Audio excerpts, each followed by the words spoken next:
Olha, essa eleição é a primeira eleição que a gente vai ter a aplicação integral da lei da ficha limpa. As principais modificações são relativas à burocracia do processo eleitoral, que está mais rígido. São exigíveis um maior número de documentos, certidões criminais, certidões cíveis. Uma novidade, por exemplo, são as certidões cíveis. Uma outra novidade são as certidões que o conselho de classe do profissional deve expedir. Por exemplo, eu sou advogado, eu tenho que ter uma certidão de que eu não tenho um processo do meu tribunal de ética. Essa é uma outra novidade. Então, são cerca de 14 certidões, 7 criminais, uma de quitação eleitoral, 6 cíveis da Justiça Federal, da Justiça Estadual, de primeiro e segundo grau, por conta da condenação em grau colegiado. Então, as principais modificações são em relação à dureza, por assim dizer, relativamente ao registro de candidatura, que é muito mais burocrático. Aquele cidadão que quiser ser candidato, hoje se diria, que é o que a imprensa tem colocado muito, ele tem que ter a ficha limpa. Ele não pode ter nenhuma condenação em grau colegiado por improbidade, nenhuma condenação em grau colegiado. O que é o grau colegiado? É um tribunal, uma justiça de segundo grau, em nenhuma condenação de ação penal. Ele não pode ter nenhuma condenação de primeiro grau transitada em julgado por improbidade ou por qualquer crime que agrida a Constituição Federal em relação à administração pública, em relação a tráfico de drogas, em relação a crimes contra a vida. Ou seja, a maioria dos crimes ou geram a suspensão dos direitos políticos ou geram a inelegibilidade. O senhor também falou que esse ano vai ser a eleição do denuncismo, é isso? Eu acredito que sim. Algumas organizações não governamentais já são famosas por fazer denúncias. E algumas denúncias eu entendo, inclusive, que ferem o direito do cidadão. E o cidadão se sentir ferido no seu direito à liberdade, à intimidade, à vida privada, à honra e à imagem, pode processar as pessoas. Então, por que eu estou dizendo que é uma eleição de denuncismo? Porque as pessoas vão denunciar por qualquer coisa, até porque o cidadão comum não conhece a legislação, né? Ou seja, se eu tenho uma ação penal, eu não sou ficha suja, eu sou uma pessoa que tem uma ação penal e até que se prove o contrário, eu sou inocente. No PSD já está hoje aqui em Confresa, é o nosso 22º encontro regional.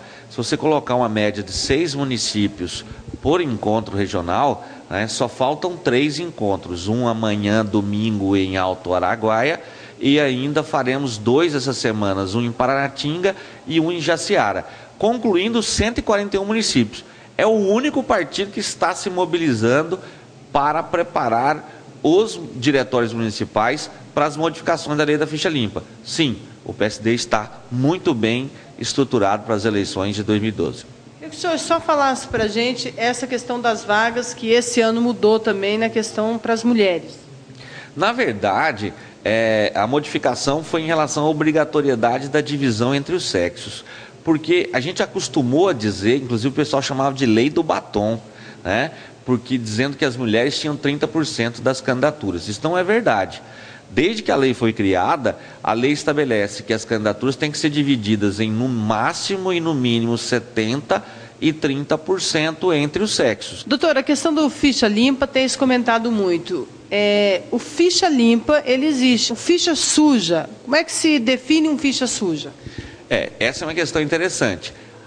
Algumas pessoas vão utilizar de forma errônea e até com má fé a questão da ficha suja.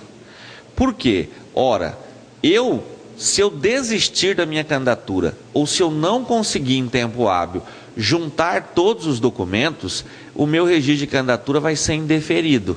O que aconteceu na eleição de 2010? A assessoria de comunicação do TRE publicou que todos aqueles que tiveram o registro indeferido eram ficha suja. E, na verdade, foi indeferido até quem desistiu da candidatura. Ora, se você desistir da candidatura, você não é ficha suja, mas tem que se tomar muito cuidado. O que é um ficha suja?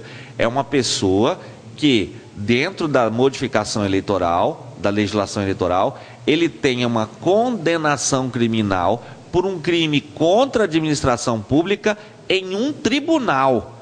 Se ele foi condenado em primeiro grau, ele não é ficha suja. Doutor, e aí a pessoa que estiver incluída nisso? Porque candidatos, às vezes, podem usar isso contra outros candidatos. Vai ser uma lei judicial, praticamente, porque um entrando com recurso, com ações... O próprio Código Eleitoral já prevê que aquele que se sentir agredido na sua honra, na sua imagem, na intimidade, na vida privada, pode processar aquele que na propaganda eleitoral, durante a campanha, agredir esses bens jurídicos, a honra e a imagem.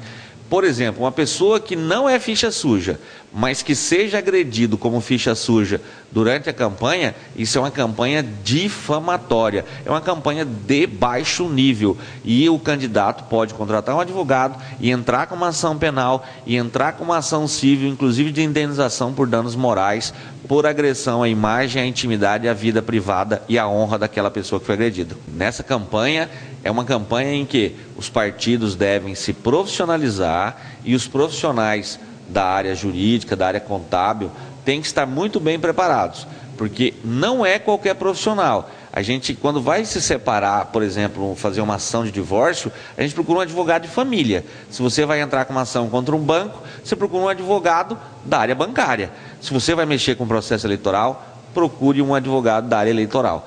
Cada macaco no seu galho é o ditado popular. Assim o é, e quem não estiver preparado, por certo, terá problemas durante o processo eleitoral.